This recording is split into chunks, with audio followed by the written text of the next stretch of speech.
நம்ம திருநெல்வேலியில சின்ன வயசுல இருந்தே குக்கிங்ல பேரன்பு கொண்ட இந்த ரெண்டு பிரதர்ஸ்ங்க தான் பேஷனையே ப்ரொஃபஷனலா ஆக்கினா என்ன அப்படிங்கிறதுக்காக கோயம்புத்தூர்ல ப்ராப்பரா கிளாஸ் போய் குக்கிங் கத்துட்டு வந்து தான் சொந்த ஊர்ல, அதாவது நம்ம திருநெல்வேலியிலே ஆரம்பிச்சிருக்கிறது அந்த கியூட்டான கெஃபே.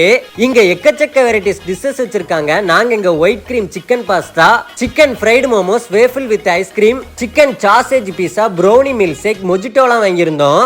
சிக்கன் பாஸ்தா நேமுக்கு தகுந்தாப்புல நல்லா கிரீமியா நல்லா இருந்துச்சு சாப்பிடுறதுக்கு. சிக்கன் ஃப்ரைடு மோமோஸ்லாம் அந்த உள்ள ஸ்டஃப் பண்ணியிருக்க மசாலாக்கும் அந்த சாஸ்ல டிப் பண்ணி சாப்பிடும்போது ஆஹா நல்லா இருந்துச்சு. பீட்சாவுமே சாப்பிடுறதுக்கு நல்லா சீஸியா இருந்தாப்புல. வேஃபிள்ஸ் அந்த ஐஸ்கிரீமை டிஸ்டர்ப் பண்ணி ரெண்டுத்தையும் ஒன்னா மிக்ஸ் பண்ணி சாப்பிட்டீங்கன்னு வச்சுக்கோங்களேன், அற்புதமா இருக்கும் சாப்பிடுறதுக்கு. போதும்பா இதோட எல்லாத்தையும் முடிச்சுக்கிடுவோம்ப்பா அப்படின்ட்டு ப்ரௌனி மில்க் ஷேக்கும் மொஜிட்டோவும் வாங்கி குடிச்சுக்கிட்டு முடிச்சுக்கிட்டோம். நம்ம பிட்பைட் கஃபே எங்க இருக்குன்னா சமாதானபுரம் ரோடு, பாளையங்கோட்டை ஜான்ஸ் காலேஜுக்கு ஆப்போசிட்ல தான் லொகேட் ஆயிருக்கு. இந்த சைடு வந்தீங்கன்னா இந்த